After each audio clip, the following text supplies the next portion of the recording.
Staying with us, let's bring you the big devastating news that came in from the international quarters today. A tsunami hit the coast of northeast Japan today in the aftermath of an 8.9 magnitude earthquake about 80 miles offshore. The Japanese police say 200 to 300 bodies have been found in a northeastern coastal area. The earthquake has triggered widespread power blackouts in countries across the Pacific Ocean, from Russia to South America, and including Hawaii, and the west coast of the United States braced for possible tsunami waves. The United States Geological Survey has labeled this as a mega quake. The waves from the tsunami swept away houses and cars in northern Japan and pushed ships aground. Trains were shut down across central and northern Japan, and air travel was also severely disrupted. In downtown Tokyo, large buildings shook violently and people also rushed onto the streets for safety. While in the central part of the country, trains were stopped and passengers walked along the tracks over to their platforms. The quake occurred at around 2:46 p.m. Tokyo time and hit off Honshu, Japan's most populous island. The Pacific Tsunami Warning Center in Hawaii said a tsunami watch was issued for Guam, Taiwan, the Philippines, Indonesia, and Hawaii. Well, there were reports of fires in the city of Sendai in the northeast as well. Flames and black smoke billowed from a building in Tokyo suburb. Black smoke was also seen pouring out of an industrial area in Yokohama. The picture that you're going to see on your screens now are of the major fire that broke out at an oil refinery in Chiba Prefecture.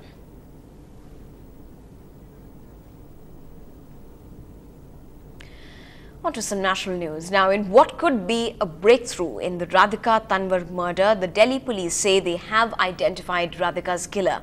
He is a boy named Vijay, also called as Ram Singh, who is believed to be mentally unstable. The police have detained two people, Ashraf and Tabrez, who confessed to having helped the killer get away. In fact, the main accused was with them on the night of the 8th. And 2 days later, they helped him escape as well.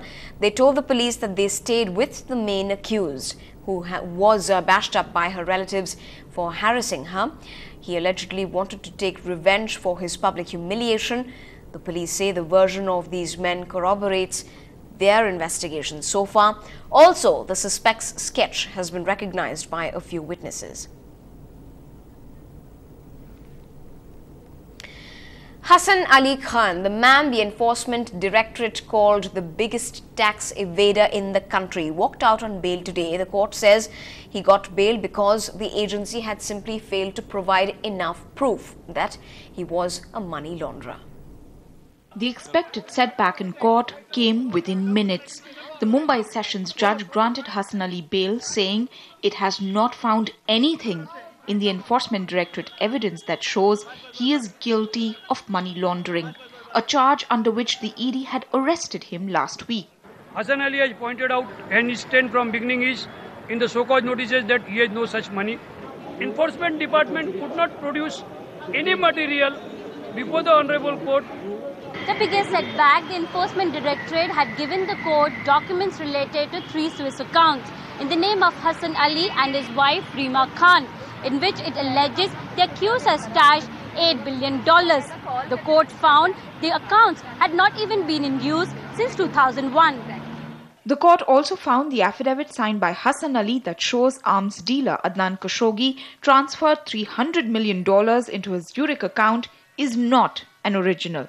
The letter from US authorities that says Hassan Ali transferred $7 million from a Swiss account to a party in Citibank, New York, only shows the transfer was ordered by one H.A. Khan, who might or might not be Hassan Ali. ED used evidence provided by co-accused Kashinath Tapuria, who could have been motivated. And finally, the ED could not prove that Hassan Ali used his fake passports for money laundering. The court has directed Hassan Ali to deposit Rs 80,000 as bail and stay in Mumbai for the next 5 days. The ED can question him over the next 48 hours. This is a major blow to the image of the Enforcement Directorate, which handles such high-profile cases. Why was such a major case constructed on such flimsy evidence? And why was it barely pursued? Questions that the Enforcement Directorate will now have to face before the Supreme Court. With Rashmi Rajput, Priyanka Kakodkar for NDTV. Well, staying with national news, after Radhika's murder, there's an eerily similar story of another young woman killed outside a Nagpur college. A third-year engineering student, Monica Kirnapure, was stabbed by 4 people in front of dozens of eyewitnesses. And just like Radhika, Monica's life could have been saved if someone had come forward to help her immediately, but no one did. In a shocking incident in Maharajganj district of Uttar Pradesh, 10 people, including 5 children and 3 women, were burnt to death by the supporters of a village Pradhan. The Pradhan, Dinanath Singh, was killed over a land dispute this morning. His supporters burnt 10 people of the accused family to death to avenge Singh's death. There was a CBI search at the UCO Bank on Parliament Street Bank branch in New Delhi today. They were searching through Suresh Kalmadi's locker, which had been sealed in December last year. Kalmadi's wife and daughter were present during the search carried out by a 5-member CBI team. The former chairman of the organizing committee of the Commonwealth Games, Kalmadi, is likely to appear before the CBI for questioning next week. He's already been questioned once. You're watching the news tonight. Up ahead, the star of the squash courts spills the beans on why he will take every girl in town out on a dinner date on the 2nd of April.